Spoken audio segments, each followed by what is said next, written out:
Bueno, Joan, bienvenido. Qué bueno verlo. Muy bien, muchas gracias. Muchas gracias por invitarme, Gabriel Jaime. Qué Bueno, gusto. bueno, esto también nos ha dado tiempo aquí que llegue más personas. Veo que tenemos un poco más de 20 personas en la sala, según veo aquí, 21 personas en la sala, así que podemos dar inicio. Tenemos cerca de 40 minutos para conversar. Quiero hacer una breve presentación de Joan y abrir un poco el diálogo. Yo voy a iniciar con unas preguntas, pero los invito también a que ustedes, por medio del chat, pues vayan conversando con nosotros un poco alrededor de sus propias preguntas o inquietudes que van surgiendo también producto del diálogo. Joan, pues es muy conocido en nuestro contexto latinoamericano, colombiano, pero no sobra primero agradecerle y hacer una breve reseña de su persona, de su trayectoria. Joan es español, es un médico que se licenció en la Universidad Autónoma de Barcelona, pero que también estudió historia, metodología de las ciencias sociales y salud pública. Tiene un máster de la Universidad de Barcelona y un doctorado en salud pública de la Universidad Johns Hopkins. Desde el 1996, Joan es profesor de la Universidad Pompeu Fabra. Es profesor de sociología en el Departamento de Ciencias Políticas y Sociales. Dirige dos grupos, el grupo de investigación en desigualdades en salud, que recordamos que fue, digamos que muy reconocido, muy importante, porque hizo parte del circuito de redes de trabajo que aportó en el informe de la Comisión de Determinantes Sociales de la Salud. Y también hace parte del grupo directivo del Public Policy Center, un trabajo colaborativo entre la Universidad Pompeu Fabra y la Universidad Johns Hopkins. Joan ha trabajado de manera conjunta con múltiples gobiernos, sindicatos, movimientos sociales, partidos, en trabajos donde se ha puesto de presente la defensa de la salud pública, la salud de los trabajadores, los derechos humanos y el derecho a un ambiente sano. Es un académico, un pensador con múltiples colaboraciones y producciones que han circulado en diferentes formatos en el mundo.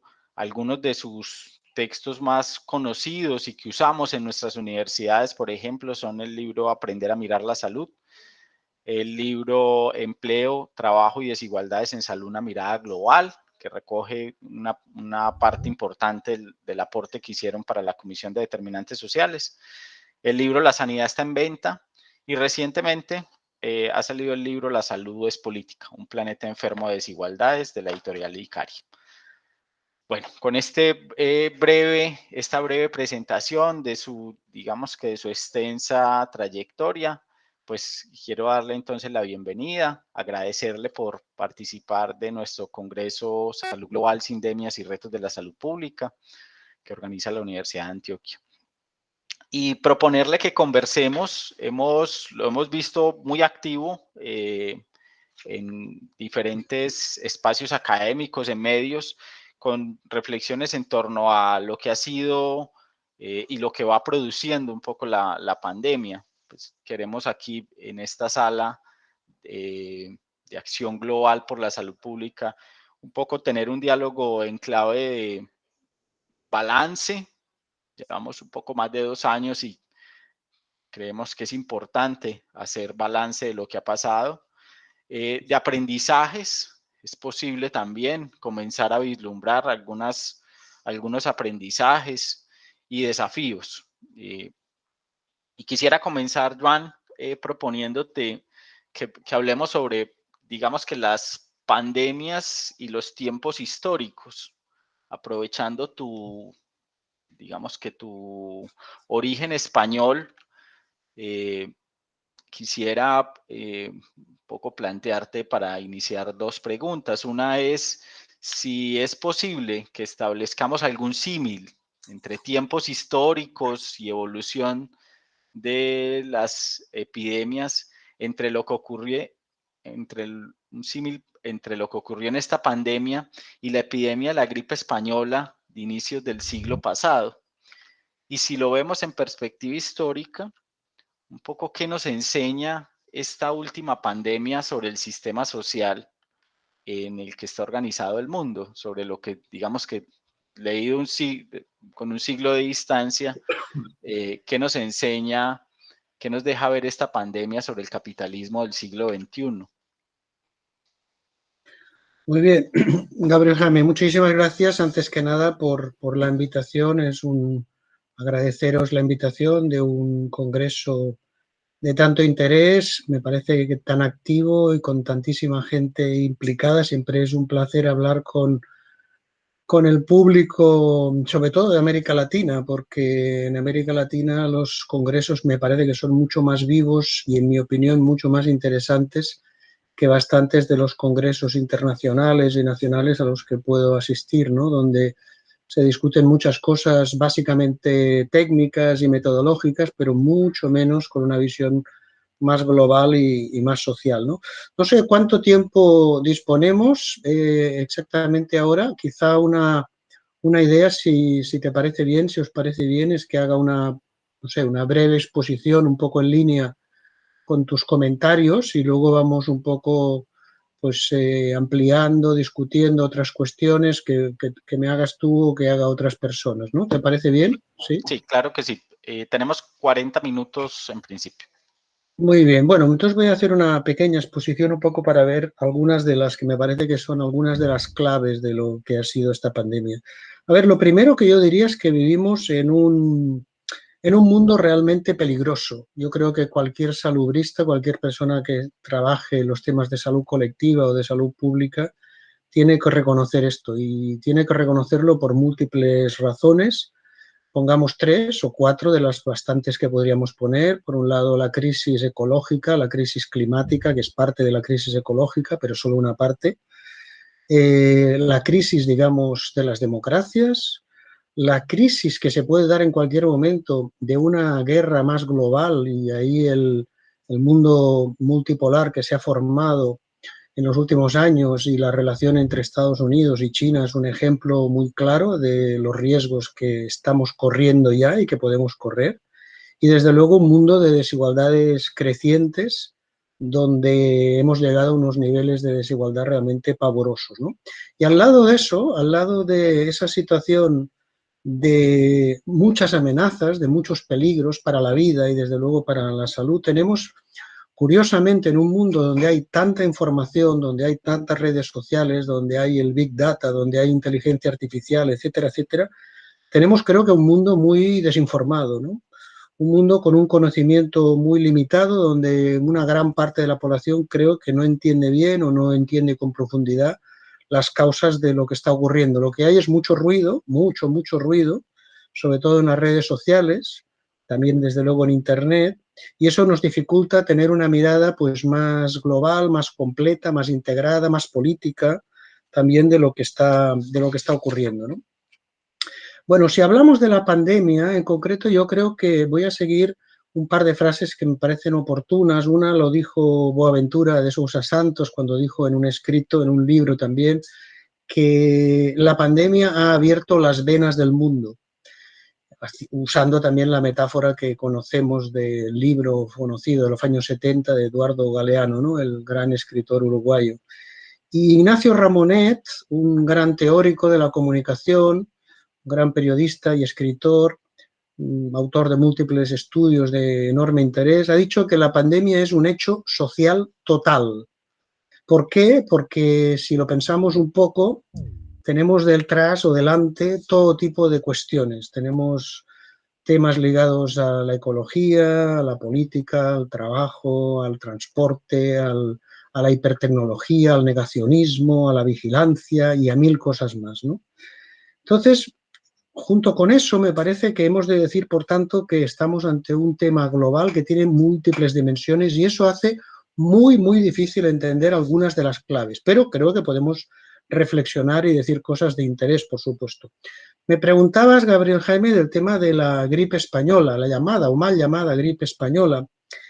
Sí, la gripe española tiene algunas similitudes con la pandemia actual. Por ejemplo, en esa gripe global también se usaron mascarillas, también hubo medidas preventivas, también hubo hospitales, pero hay cosas muy diferentes. Por ejemplo, una cosa que caracteriza claramente a la pandemia actual es la rapidísima propagación que ha ocurrido. Y eso tiene que ver con la globalización, ¿no? Eso tiene que ver con el transporte, con el turismo masivo, con los aviones, etcétera, con una civilización global. Pensemos que en 1918, cuando se da la gripe española, no se conocía el virus, literalmente. De hecho, el virus o un acercamiento al virus se ha conseguido hacer en alguno de los archipiélagos del Ártico noruego, cuando la descongelación de ciertas personas que murieron justamente por la pandemia de la gripe ha permitido hacer pruebas para intentar identificar el virus que entonces tuvo lugar, ¿no? Pensemos que en la gripe del 2018 la atención sanitaria fue, contrariamente a lo que muestran determinadas fotografías y determinadas explicaciones, fue enormemente pobre, fue escasísima, ¿no? Pensemos también que la investigación biomédica en ese momento fue limitadísima, no había vacuna, no había todo tipo de cuestiones que tenemos hoy día. Y además, pensemos otra cosa, que la gripe del 18 hubo una conciencia internacional muy limitada. Tanto es así que yo no soy un especialista, por supuesto, en el campo de la historia de la medicina o de la historia de la pandemia de la gripe del 18, ¿no? Pero todo indica que probablemente vino de Estados Unidos y vino de Estados Unidos a través de unos trabajadores chinos. Probablemente eso afectó a determinadas zonas de Estados Unidos, sobre todo en Kansas, y a partir de ahí con los soldados que fueron a combatir también a la Guerra Mundial, la Primera Guerra Mundial, parece que eso se extendió. Pero hubo una gran censura social y en realidad se conoció como la gripe española porque sí, creo que no lo tengo mal entendido, porque hubo algunos periodistas, concretamente creo que un periodista británico, que informó de la gripe que se estaba dando en España, a pesar de que tampoco en España se informaba mucho, ¿no? Y creo que de ahí tomó el nombre, pues, la mal llamada, como he dicho, gripe española, ¿no? Entonces voy a decir algunas cosas más, luego me interrumpo y seguimos la conversación con los puntos que también me preguntabas en relación con las lecciones, con los aprendizajes, ¿no? Una cosa que diría es que a pesar de todos los datos, la cantidad de ese ruido de información que tenemos una información limitadísima de lo que está ocurriendo con la pandemia. Se nos están dando cifras de 250 millones de infectados, de 5 millones de muertes aproximadamente, pero qué decir de los múltiples impactos que están teniendo lugar en relación con el sufrimiento humano, con la salud mental, con todo tipo de impactos sociales en el trabajo y en todos los lugares, en la vivienda, etcétera, la violencia, etcétera, de la cual sabemos poquísimo. Yo creo que tardaremos probablemente 2, 3 años, quizá más, en tener una visión un poco completa. Y eso se debe a la complejidad de la pandemia y se debe también al tipo de ciencia probablemente que se hace, ¿no? El tipo de ciencia que es una ciencia pues limitada, muchas veces reduccionista, unidisciplinar. Todos hemos visto y oído por los medios de comunicación hablar a los virólogos, a los clínicos, a médicos, también epidemiólogos. Creo que por primera vez mucha gente se ha enterado de que existía en esta profesión, ¿no? La epidemiología o los epidemiólogos. Y sin embargo, hay un enorme fracaso en dar voz también a los veterinarios, a los salubristas, a los sociólogos, a los científicos sociales, ¿no? Creo que ahí tenemos un claro problema. Y sin embargo, cuando hablamos de la pandemia, al pensar de alguna manera en todos estos aspectos sociales, políticos, económicos que están detrás o están alrededor de la pandemia, es verdad que se ha escrito y ha salido en los medios de comunicación también, que en realidad no es una pandemia, sino que es una sindemia, ¿no? Que es una sindemia producida por la multitud de efectos o de factores sociales y políticos y económicos que están detrás de todo esto. En realidad yo ya no le llamaría una sindemia probablemente, creo que si lo reflexionamos un poco y lo podemos conversar, creo que forma parte de las endemias que ocurren hoy día bajo el sistema capitalista, ¿no? De las cuales podemos hablar de muchas de estas pandemias, endemias, ¿no? Por ejemplo, la pobreza, o por ejemplo, desde hace bastantes décadas, la obesidad, o por ejemplo, múltiples problemas ligados, por ejemplo, al tabaquismo, sin ir más lejos, ¿no? En el cual que en el siglo XXI va a producir centenares de millones de muertes, según todas las estimaciones, ¿no? Por último, un poco para acabar esta reflexión inicial, diríamos, ¿por qué no hemos estado preparados? ¿Por qué no hemos sido capaces de dar respuesta? Que es parte también de la pregunta que se planteaba. Bueno, por un lado, por las claras insuficiencias de los sistemas sanitarios y de los sistemas de salud pública.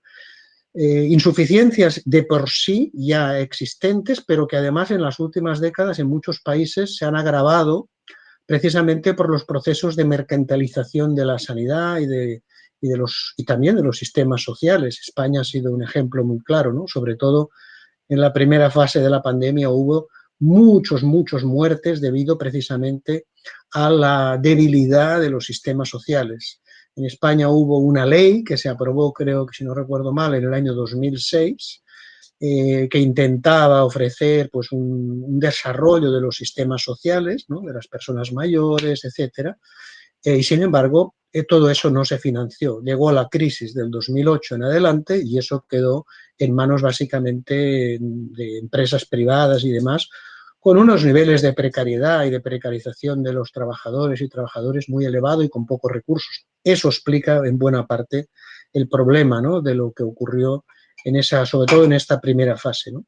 Políticas, por tanto, mercantilizadoras de la sanidad, con además un modelo, podemos hablar de cada país, claro, ¿no?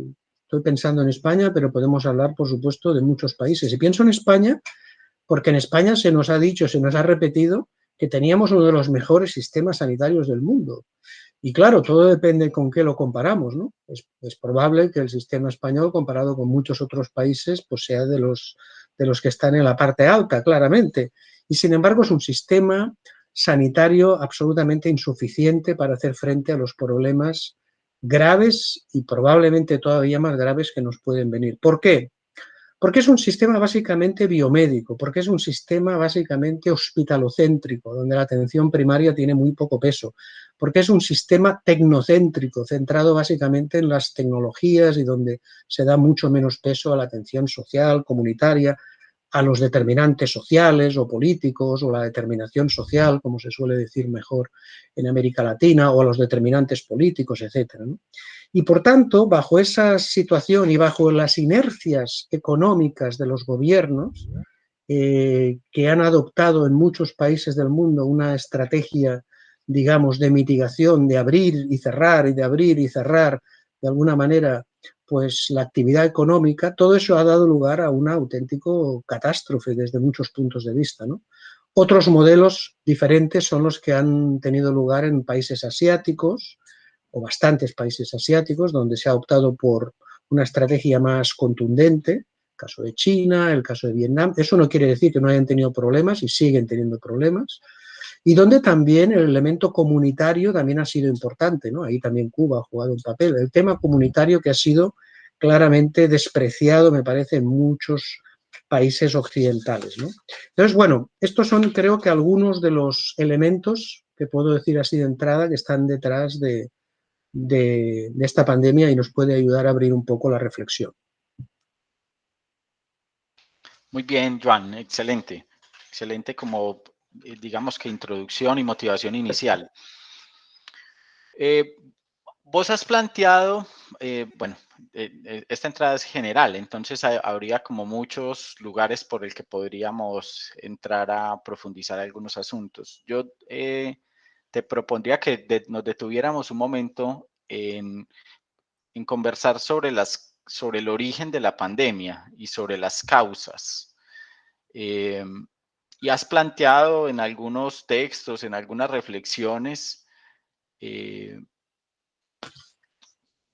hay cierto, digamos que, no sé si ocultamiento, o algunos han planteado que tanto los medios de comunicación o las agencias multilaterales deliberadamente hacen caso omiso del análisis y señalamiento de las causas profundas de esta pandemia.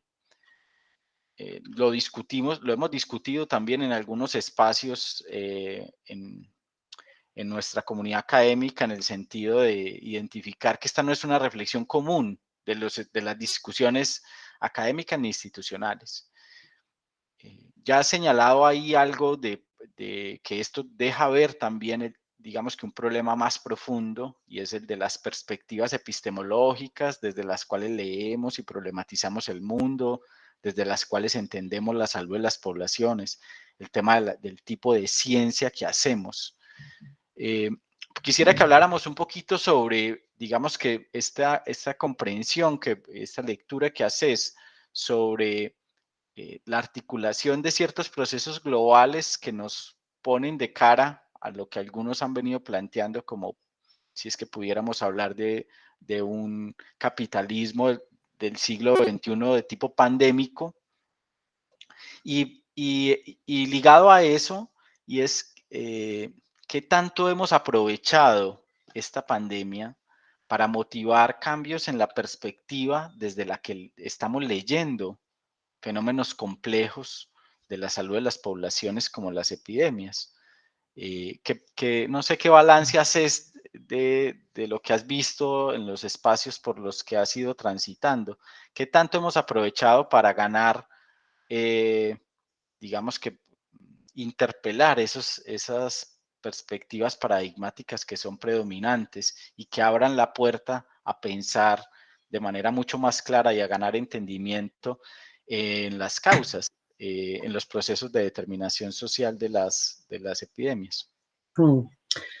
Sí, sí, es muy interesante tal como lo planteas. Yo creo que se ha hablado mucho, mucho en esta pandemia de qué lecciones hemos aprendido, ¿no? O qué enseñanzas también se ha dicho. Pero claro, no es lo mismo las lecciones que las enseñanzas o que los aprendizajes, ¿no? Una cosa es haber visto determinadas cosas y otro tener conciencia o conciencia plena de las cosas que están detrás. Y si realmente fuéramos capaces de aprender de verdad muchas de las cuestiones que están encima de la mesa debido a la pandemia, me parece que sería pues algo interesantísimo, algo notable, pero desgraciadamente no me da la impresión de que estas lecciones se hayan traducido, se estén traduciendo en aprendizajes, ¿no?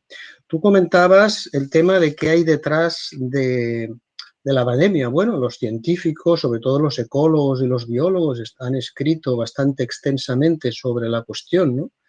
Y el tema de fondo nos lo dicen bastante claro. Estamos, de alguna manera, destruyendo el planeta. El planeta no es que la Tierra desaparezca, sino simplemente estamos destruyendo el medio en el cual los seres humanos podemos vivir. ¿Eso qué quiere decir? Que si destruimos la naturaleza, y eso tiene que ver con la situación económica de los procesos que tienen que ver con el capitalismo o con el llamado por algunos economistas, por ejemplo, Frederick Durán o, por ejemplo, Yanis Varoufakis, a los que ya llaman directamente que no estamos bajo el capitalismo, sino bajo un tecnofeudalismo, pero de eso podemos hablar quizá un poco después. Bueno, estamos destruyendo la naturaleza y si destruimos la naturaleza nos destruimos a nosotros mismos, porque nosotros somos naturaleza y eso lo hemos olvidado debido a toda una serie de procesos culturales, sobre todo del mundo occidental, no del mundo, digamos, indígena o de las culturas, digamos, que tienen otra visión y otra cosmovisión del mundo y de la vida y del planeta, ¿no? Pero en el mundo occidental eso es lo que tiende a ocurrir. Se nos dijo, se nos avisó de que teníamos una posible pandemia en ciernes, ¿no? Que podía ocurrir desde distintos puntos de vista. Pensemos que en las últimas décadas han aparecido quizá 200 enfermedades infecciosas que se han manifestado de una forma clara. Todo el mundo tiene en la cabeza pues, el Zika, el SIDA, a partir de los años 2000, pero con antecedentes, el ébola, el chikungunya, el SARS, el MERS, muchas y muchas otras, muchas de las cuales son zoonosis, que claramente tienen que ver con la pérdida de biodiversidad del planeta. Y la pérdida de biodiversidad del planeta tiene que ver claramente con el sistema económico, político, cultural bajo el cual vivimos. Eso es lo que quiere decir, y de eso se nos avisó, lo dijeron los científicos, lo dijeron Obama en alguno de los informes, lo dijeron informes de la CIA, lo dijo Bill Gates en algún artículo y en un vídeo bastante viral.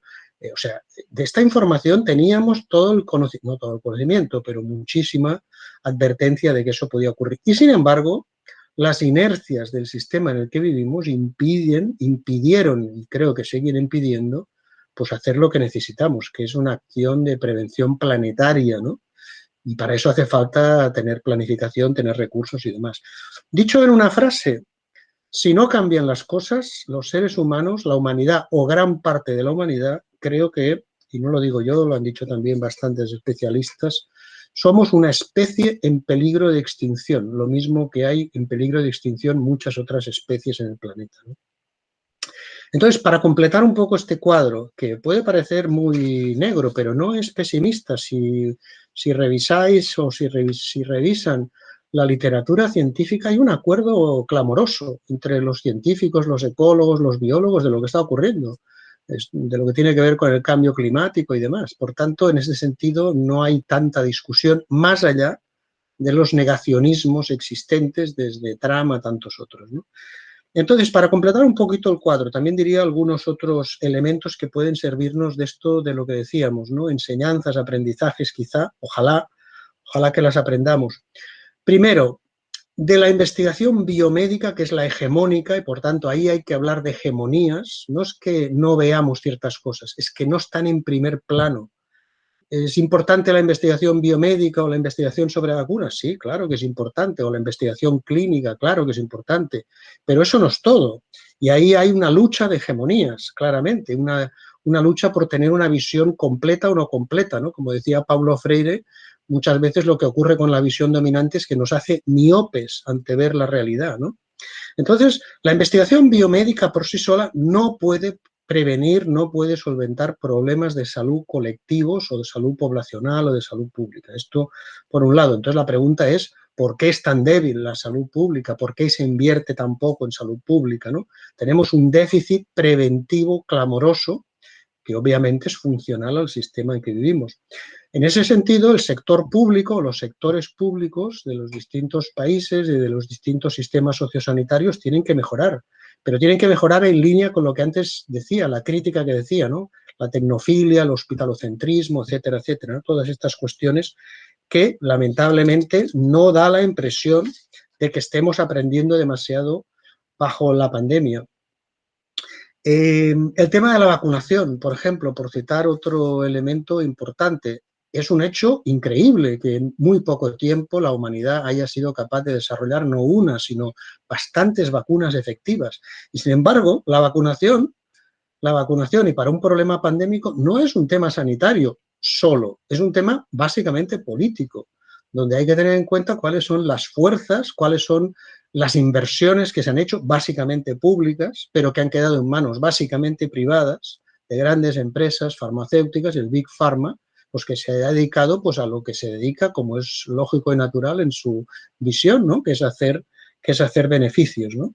Y en ese sentido, pues tenemos el problema bien conocido de la enorme desigualdad en la distribución de las vacunas en el mundo actualmente, ¿no? Hace poco salía un informe de Amnesty International hablando precisamente de este asunto, ¿no?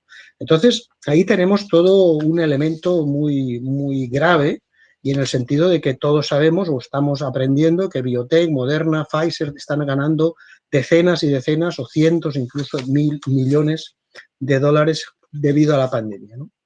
Otro elemento, y un elemento realmente que me toca muy de cerca por el tema que tiene que ver con el trabajo, ¿no? Estamos aprendiendo el hecho de que esta pandemia ha sido en gran parte del mundo soportable gracias a trabajadores llamados esenciales, pero que son los más precarizados, juntamente con los trabajadores informales, obviamente, que ocurren en muchas partes del mundo.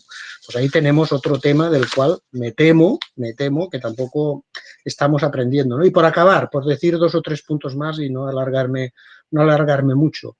Creo que la pandemia nos tiene que hacer enseñar, nos tiene que hacer ver una vez más, por si lo habíamos olvidado en el mundo occidental, hablando en general, de la fragilidad humana, ¿no? El ser humano ha olvidado en muchos sentidos y en muchas partes, digamos, la muerte y la fragilidad, la vulnerabilidad. Y todos somos vulnerables, obviamente, unos grupos sociales, y eso es el tremendo impacto de la desigualdad social, algunos grupos sociales mucho más que otros, ¿no? Pero somos intradependientes, somos ecodependientes, somos interdependientes, y en ese sentido hay que hacer también una crítica de esa visión tecnofílica que dice o cree que gracias a la tecnología vamos a resolver todos los problemas, ¿no? El problema de las pandemias y el problema de la crisis de energía, por citar un tema también gravísimo que tenemos encima de la mesa. Y por último, diría además que esta es una pandemia, una endemia, una sindemia, pues evidentemente de un impacto global, ya lo he dicho antes, enorme, pero no nos olvidemos de las otras pandemias que existen. También he citado el tema de la pandemia de la pobreza o la pandemia de la falta de agua potable o agua limpia y tantas otras más, ¿no? En ese sentido, mi visión no puede ser realmente muy esperanzadora. Creo que hay que hacer un esfuerzo, sobre todo por parte de los salubristas, por ganar, y de eso supongo que podemos conversar también ahora, ganar más fuerza, más conciencia, más poder social, para que eso también ayude y se traduzca en lo que básicamente necesitamos, ¿no? Que es más poder popular. Excelente, Joan. Yo, bueno, quiero saludar a la gente que está conectada. Veo que saludó gente desde Brasil, veo amigos de Bogotá, amigos de Medellín. Bueno, quiero invitarlos a que pues hagan sus preguntas, que podemos hablar acá o hablar en la franja del cierre. Y Joan, quisiera un poco que pudiéramos profundizar de alguna manera en algo que has planteado y en lo que has insistido durante mucho tiempo, que tiene que ver con, digamos que una característica estructural de las formas en cómo se ha organizado el capitalismo de final del siglo XX y que se ha profundizado, digamos que como un rasgo ya muy particular del siglo XXI y que pues ya lo decías, tal vez esta puede ser otra de esas endemias con las que convivimos en lo cotidiano, que están en el telón de fondo, que están en la vida cotidiana, y es las desigualdades sociales. Y es cómo podríamos de alguna manera aprovechar lo que suscita esta pandemia para ganar un mejor entendimiento sobre la desigualdad social y digamos que porque ello representa un problema que tendría que estar más centralmente puesto en la agenda de trabajo de todo trabajador de la salud, de todo salubrista, de todo trabajador de la política social. Esto es muy llamativo en América Latina, es muy llamativo en Colombia y somos una sociedad profundamente desigual, pero el nivel de relevancia, el nivel de prioridad que le damos a reflexionar y actuar sobre ello, a construir alternativas para actuar frente a ello, es bajo. No podría decir que nuestras preocupaciones, el trabajo de la academia y las instituciones gira en torno a un montón de otras cosas con mucha más relevancia que hacia el entendimiento de, bueno, cuál es la trama social que hace que vivamos en una sociedad muy desigual. Y en muchos aspectos hemos mejorado en indicadores de salud o en indicadores sociales. Veníamos en un ciclo de reducción de la pobreza importante, pero prácticamente intocado los indicadores de desigualdad. Bueno, la pandemia agrava un poco, nos devuelve, algunos hablan de que nos ha devuelto 15 años a indicadores de hace 15 años en términos de pobreza. No sé, quisiera un poco que profundizaras un poco en esta reflexión sobre la pandemia de las desigualdades o cómo la pandemia nos puede permitir mejores entendimientos sobre esa endemia y sobre cómo el siglo XXI pues es muy particular en términos de que es es más acelerado el proceso de concentración del poder y los Sí. efectos que eso, digamos, que tiene y demás. Bueno, Y, esto tiene que ver también, perdón, ¿querías añadir algo? no, y un poco, esta sería como una pregunta, una penúltima pregunta para que entremos tal vez a una parte final de cierre, y voy a recoger algunas preguntas que vienen aquí por el chat y te las hago a continuación. Muy bien. Bueno, tiene que ver este punto con el anterior, cuando hablábamos de la visión hegemónica de la realidad, de lo que es la salud, de lo que es la medicina, de lo que son los estudios, de lo que es la educación, de la visión que tiene habitualmente la población general en relación con estos temas, ¿no? Claro, lo primero, ante un tema tan clave, tan importante, tan notorio como la desigualdad, es hacerla visible. Hacer visible la desigualdad social, por clase, por etnia, por género, por territorio, por edad. Hay múltiples elementos ahí, ¿no? Por situaciones migratorias, y cuando todas esas cosas se dan a la vez, tenemos el fenómeno que habitualmente llamamos de interseccionalidad, ¿no? Personas de clase trabajadora, normalmente que pueden ser mujeres, de ciertas etnias, minorías, migrantes, etcétera, que tienen todos los números, que viven en un barrio pobre, con pocos recursos, en una vivienda de mala calidad, muchas veces sin trabajo, con niños o niñas, etcétera, ¿no? Todo este tipo de cosas. Por tanto, lo primero es hacer visible. ¿Cómo se hace visible la desigualdad? Claro, la desigualdad es un fenómeno relacional, no es un fenómeno que necesariamente veamos por la calle. Por la calle podemos ver pobreza, podemos ver personas sin techo, podemos ver de todo. Pero para poder hacer estudios sobre las desigualdades necesitamos algunos requisitos, eso que se llama muchas veces las capacidades para hacer análisis e investigación sobre desigualdades. Eso significa tener algunos datos o tener datos o sistemas de información, tener recursos, tener la capacidad de análisis suficiente, o sea, los investigadores o investigadoras para hacer eso, y un entorno mínimamente adecuado.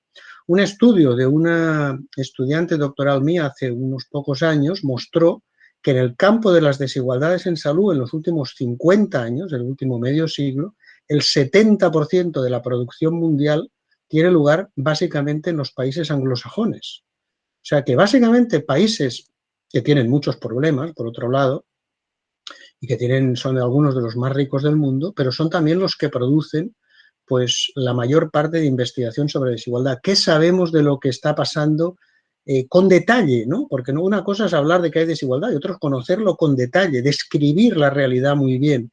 En muchos países africanos, latinoamericanos, asiáticos, pues sabemos muy poco. Hay muy pocos estudios. Y eso tiene que ver, como digo, con el tema de las capacidades. Por tanto, esta es una primera cuestión. ¿Por qué es importante esto? Porque puede ocurrir perfectamente, y de hecho ocurre, que que mejoren algunos indicadores de salud promedio globales y que empeoren los indicadores de desigualdad. Y por tanto, ¿qué ocurre? Que normalmente los políticos nos van a decir que los indicadores de salud están mejorando, la esperanza de vida está mejorando, pero la pregunta inmediata es ¿en quién? ¿Y de qué manera? Y lo que vemos muchas veces es que los grupos que ya estaban mejor han mejorado más que los grupos que ya estaban peor. Y eso es correlato, se correlaciona muy claramente con el aumento de la desigualdad social global en el mundo que hemos experimentado sobre todo en los últimos 40 años de fuertísimas políticas neoliberales, ¿no? Con incrementos de la deuda, programas de ajuste estructurales, crisis, digamos, programas de austeridad llamados en Europa, etcétera, etcétera, ¿no? Por tanto, necesitamos estos estudios, hacer visible muchos más estudios, ¿no? Yo por eso digo que hemos de ser muy ambiciosos en la información, en los estudios, pero estos estudios que a lo mejor son modestos y son descriptivos, son muy importantes. Son muy importantes, ¿no? Porque si no, no existen. Yo recuerdo siempre el caso de Barcelona, la ciudad donde vivo y donde nací, en los años 80, cuando hubo los primeros estudios sobre desigualdades en salud por barrios. ¿Por qué? Pues porque había los datos, porque había ciertos investigadores, investigadoras interesadas, porque había un entorno que más o menos lo propiciaba Y ahí descubrimos que había efectivamente desigualdades en la esperanza de vida entre los barrios muy notables. Y eso apareció en los medios de comunicación. Y, sin embargo, la pregunta que nos hacíamos muchos, bueno, es que no había desigualdades en otras ciudades españolas, en Madrid, en Bilbao, en Valencia, en Sevilla. Pues seguro que sí, pero si nadie lo estudia, eso no existe. Por tanto, esto es fundamental, poder, digamos, describir bien la realidad. Segundo paso, no basta con describir la realidad, pero eso viene probablemente después. Eso tiene que ver con explicar la realidad. ¿Por qué hay desigualdades en salud? ¿Por qué se producen estas desigualdades en la pandemia, ¿no?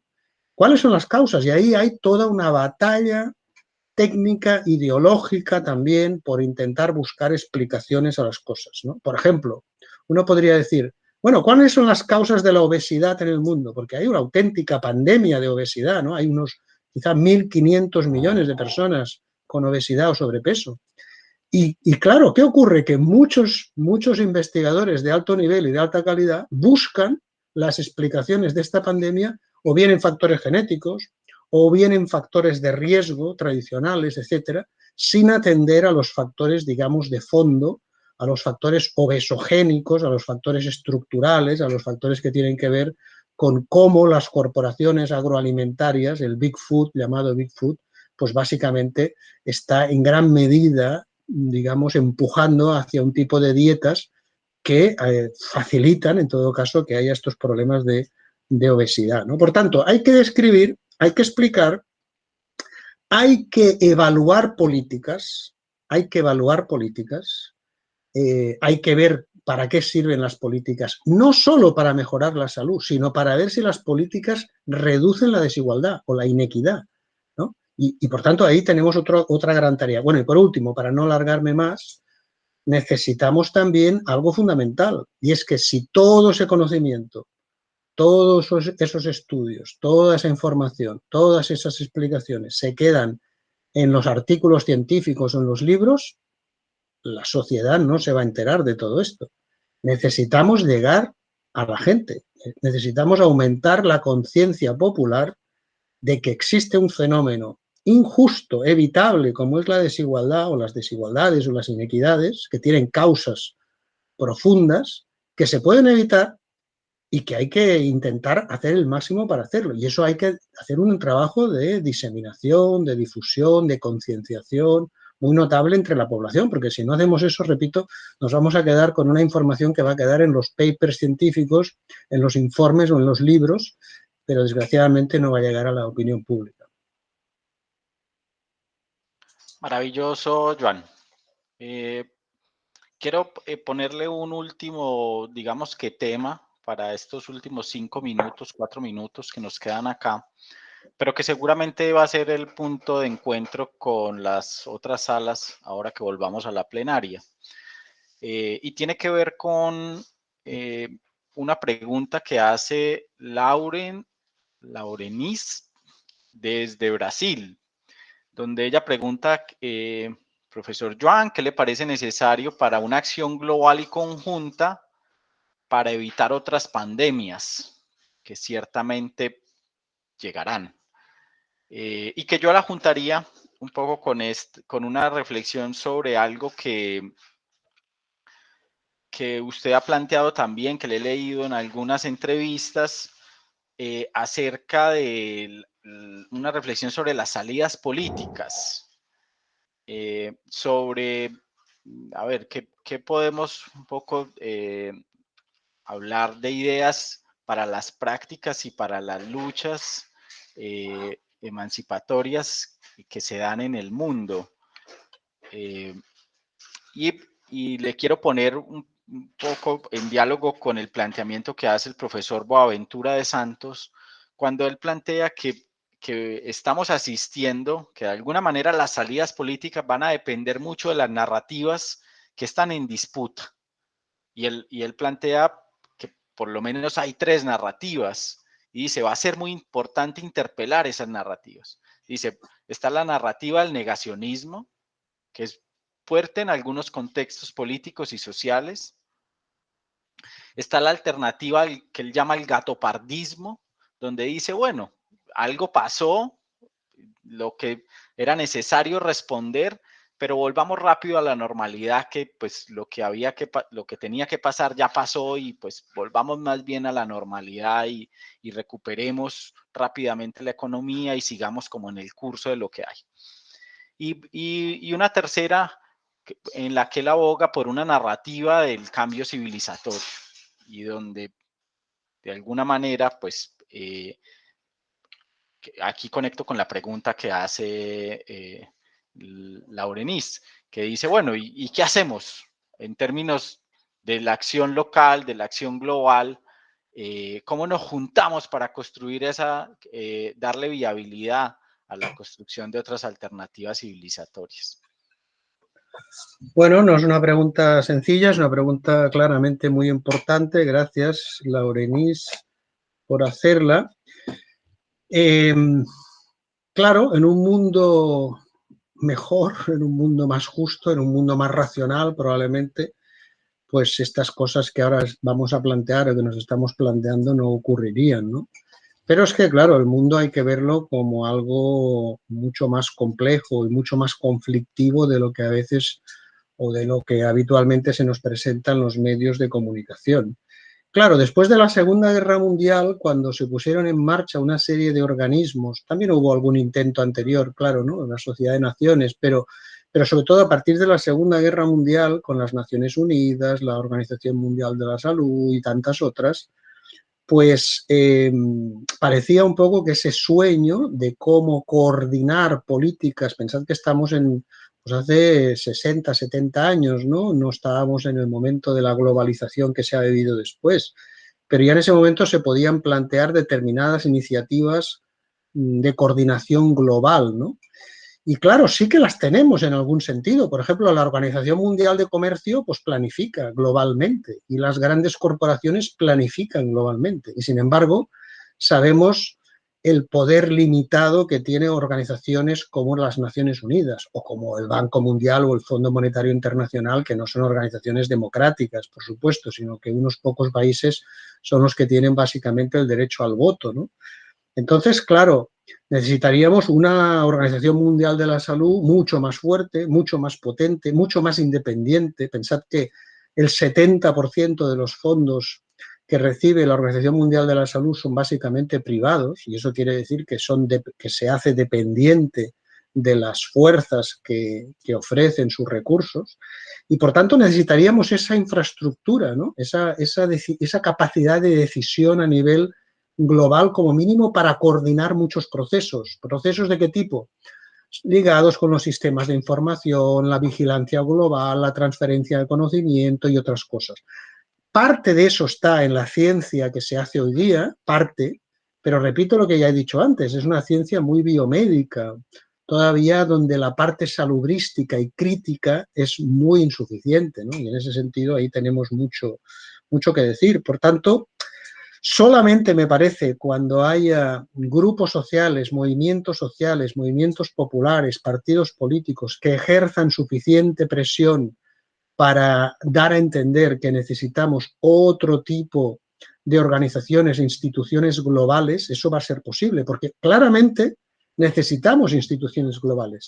También necesitamos instituciones y grupos comunitarios y locales, por supuesto que sí. Necesitamos hacer los cambios a nivel de la comunidad, a nivel urbano, a nivel de las ciudades, a nivel rural, pero a nivel global también, porque el planeta se nos ha quedado muy pequeño, ¿no? Repito, necesitamos sindicatos globales, partidos políticos globales, instituciones globales, y estamos lejos de tener eso, lejos. Por tanto, ahí tenemos un reto enorme. En relación con el tema de las narrativas que comentabas de Boaventura, sí, eso tiene que ver con las visiones, lo que nosotros, cada uno de nosotros tiene en la cabeza, cada persona tiene en la cabeza su visión del mundo, su ideología, por qué pasan las cosas, cuáles son las causas, cuáles son los fenómenos, todas estas cuestiones que son tan clave, ¿no? Son tan importantes. Claramente otra forma de vivir es posible, eso es un viejo eslogan, ¿no? Otro mundo es posible. El problema que tenemos es que el capitalismo está mutando, siempre ha cambiado, igual como cualquier estructura o organización social, y el problema es ver cómo somos capaces, de alguna manera, de detener algunos de los procesos más dañinos que está produciendo. Uno de ellos, la desigualdad, otro, ya lo he dicho, la crisis ecológica y climática. Si no somos capaces de hacer eso, pues probablemente vamos camino, si no a la destrucción, al ecocidio o al genocidio, ¿no? Al menos de muchas personas en el mundo. ¿Cómo se para eso? Pues primero tomando conciencia, y cuanto más gente tome conciencia básica de lo que está ocurriendo, mucho mejor, ¿no? Como decía uno de mis maestros, Manuel Sacristán, una de las cosas que podemos hacer es como introducirnos como si fuera como vasos capilares por todas partes, ¿no? Ya sea a nivel profesional, ya sea a nivel local, ya sea a nivel comunitario, etcétera, etcétera, meternos en todas partes para intentar precisamente en cada lugar de trabajo, en cada lugar, poder hacer presión. Como decía, tengo la cita por aquí cerca, decía él, meterse como vasos capilares en todas partes y en todas partes ir contando las cosas, dando información e intentando presionar sobre la racionalidad que importa, que es la racionalidad de los valores, es decir, la racionalidad moral y social. Bueno, eso es una de las cosas que hemos de hacer y por supuesto que hemos de ganar espacios a todos los niveles, ¿no? A nivel sindical, a nivel de partidos políticos, a nivel de movimientos sociales, a nivel de gobiernos, a nivel institucional, a nivel fuera institucional. Es la única manera. A nivel individual, cada individuo puede hacer algo, por supuesto. Todos tenemos alguna capacidad de influir en nosotros, en nuestros vecinos, en nuestra familia, pero el punto clave es organización y movilización social. No hay otra manera, en realidad. Los grandes avances de la humanidad en derechos sociales, el derecho al voto, los derechos femeninos, el derecho ambiental, los derechos laborales, todo eso básicamente ha venido de todas esas luchas sociales. Y hoy no es diferente. Por tanto, creo que la lección que podemos tomar es pues, aprender, concienciarnos y organizarnos democráticamente para lograr lo que he dicho antes, ¿no? Una expresión que me gusta, que era una de las expresiones clave en tiempos de Allende y en tantos otros, que es crear poder popular. Bien, maravilloso cierre. Por cuestiones de tiempo debemos pasar a la... Les propongo que continuemos el diálogo, ya ahora un poco escuchando también lo que ocurrió en las otras salas. Hay que salir de aquí y entrar en el otro, ¿no? Sí, hay que salir de aquí y volver al auditorio principal donde estábamos en la presentación inicial. Vale, gracias.